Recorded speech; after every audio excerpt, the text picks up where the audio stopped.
Fala, fiel! Atenção, bando de loucos! Bem-vindos!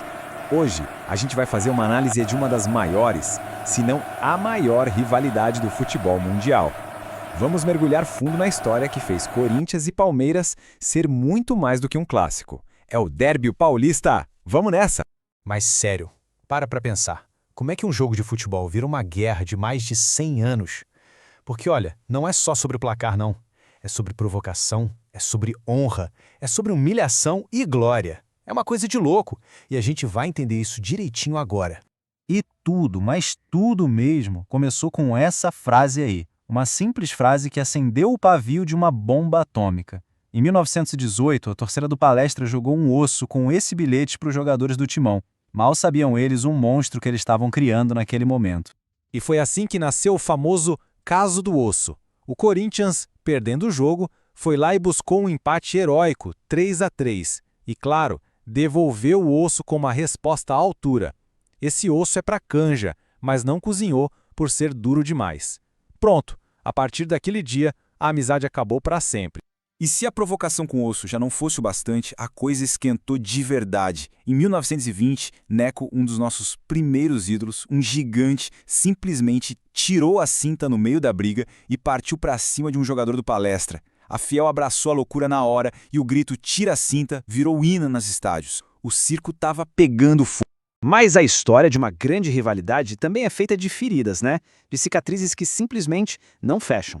E para o Corinthians, nenhuma doeu mais do que a que estava por vir nos anos 30. Um capítulo sombrio, talvez o dia mais triste da nossa história. Grave bem essa data, 5 de novembro de 1933. Foi nesse dia que o Derby Paulista viveu seu momento mais extremo. Um resultado que, infelizmente, ecoa até hoje nas arquibancadas. 8-0. É isso mesmo que está aí. Simplesmente a maior goleada da história do confronto. Uma surra histórica, uma humilhação que o Palestra aplicou e que o corintiano jamais esqueceu. Foi um golpe devastador no nosso orgulho. O resultado foi uma catástrofe. Mas catástrofe é pouco. A Fiel, completamente revoltada, botou fogo no Parque São Jorge. A crise foi tão gigantesca que toda a diretoria do Timão pediu para sair, incluindo o presidente que deu nome ao nosso estádio. Dá para ter uma ideia do tamanho do estrago? Foi o fundo do poço. Avançando um pouco no tempo, a gente chega nos anos 40 e 50. O mundo estava mudando pra caramba, e o clássico também. E foi nesse período que a nossa rivalidade ganhou o nome que a gente conhece e respeita até hoje. Olha só essa história. Por causa da Segunda Guerra Mundial, um decreto do presidente Getúlio Vargas obrigou o Palestra Itália, por causa da ligação com a Itália, a mudar de nome. Para não perderem o patrimônio e continuarem no campeonato, eles viraram a Sociedade Esportiva Palmeiras, uma mudança forçada que faz parte dessa rivalidade.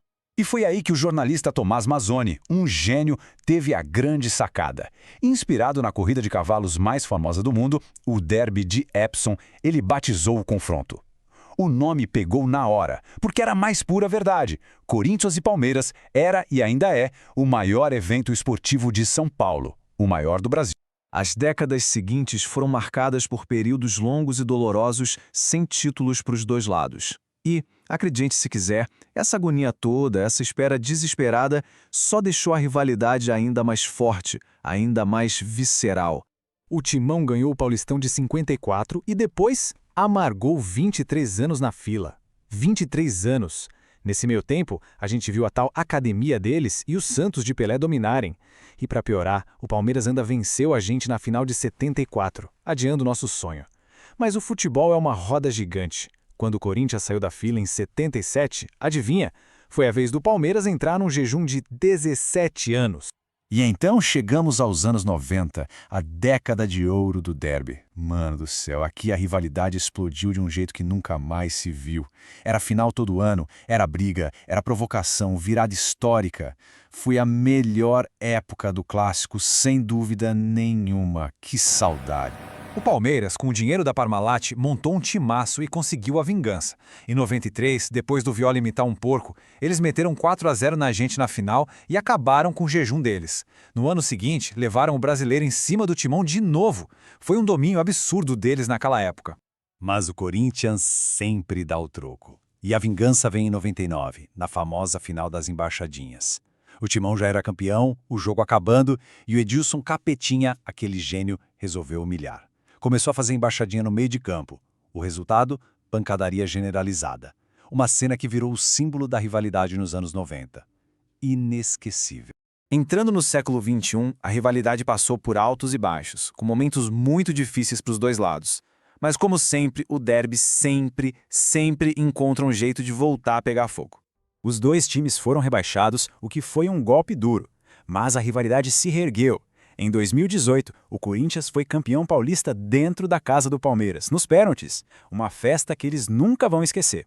Só que em 2020, o troco veio na mesma moeda, Palmeiras campeão nos pênaltis. Essa rivalidade não para nunca. É um ciclo sem fim. Olha, mais de 100 anos já se passaram. Títulos, goleadas, ídolos, brigas, provocações. E a pergunta que fica é, o que mais essa história nos reserva, hein?